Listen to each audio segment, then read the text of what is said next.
नमस्कार दोस्तों, जय हिंद, जय भारत, भारत माता की जय।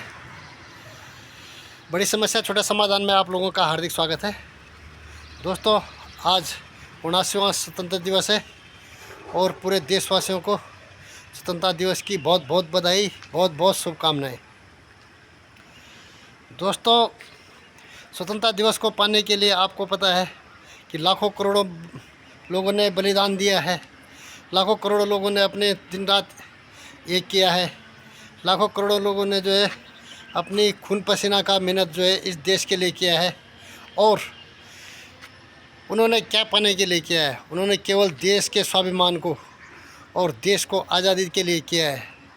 उन्होंने अपने पर्सनल स्वार्थ के लिए कुछ भी नहीं किया है। और जब देश आज़ाद हुआ तो पर्सनल स्वार्थ भी सामने निकल के आया और आज़ाद होने से पहले ही जो है भारत को 2 टुकड़ों में बांट दिया गया था। और एक टुकड़ा आज भी जो है नासूर बना हुआ है और उनके कुछ लोग इधर भी हैं और कुछ लोग जो है पाकिस्तान में चले गए हैं, जो आज जो है भारत को धमकी दे रहे हैं, आधी दुनिया ख़त्म करने की धमकी दे रहे हैं, कहीं बांध तोड़ने की धमकी दे रहे हैं, कहीं जो है मिसाइल मारने की धमकी दे रहे हैं। और उसके पीछे जो सबसे बड़ा स्वार्थ जो अपना सिद्ध करना चाह रहा है वो है अमेरिका। और दोस्तों, आपको पता है अमेरिका ने पाकिस्तान का भरपूर साथ दिया है, हर वक्त साथ दिया है, लेकिन भारत उसके आगे नहीं झुका है। और जब जब भारत उसके आगे नहीं झुका है तब तक भारत जो है और भी प्रखर रूप से निखरा है, चमका है और दुनिया में भारत ने अपना नाम रोशन किया है।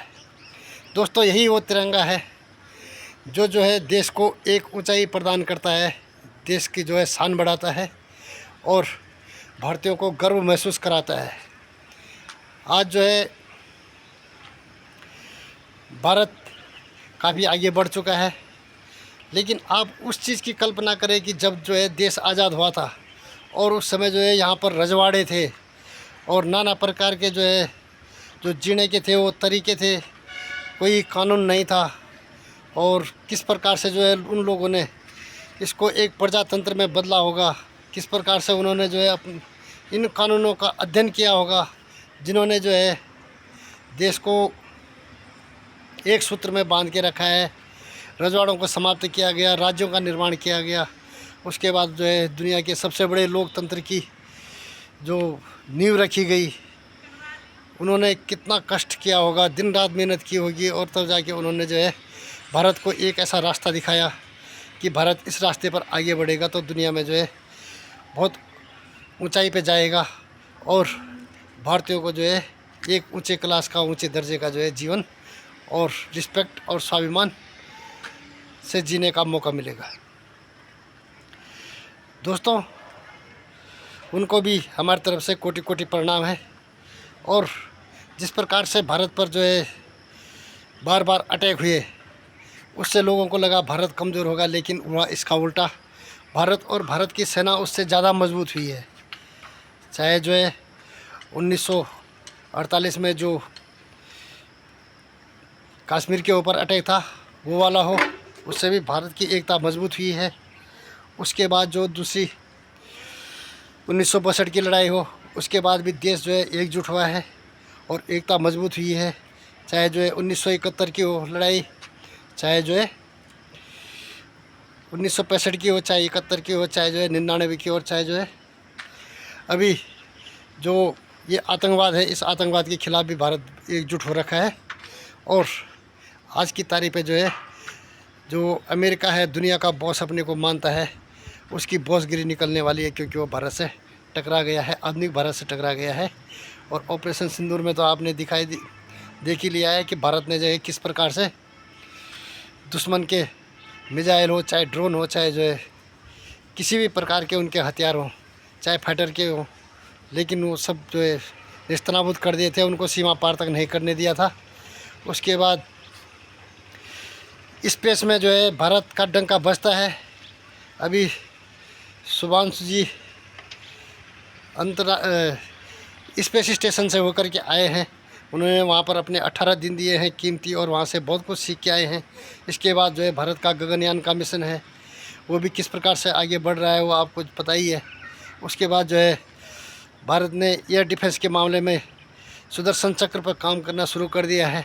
और भारत जब बोलता है तो उससे पहले काम कर चुका होता है, यानी कि भारत 75% से 90% तक सुदर्शन चक्र पर काम कर चुका होगा, इसलिए वो आज जो है बताया गया है।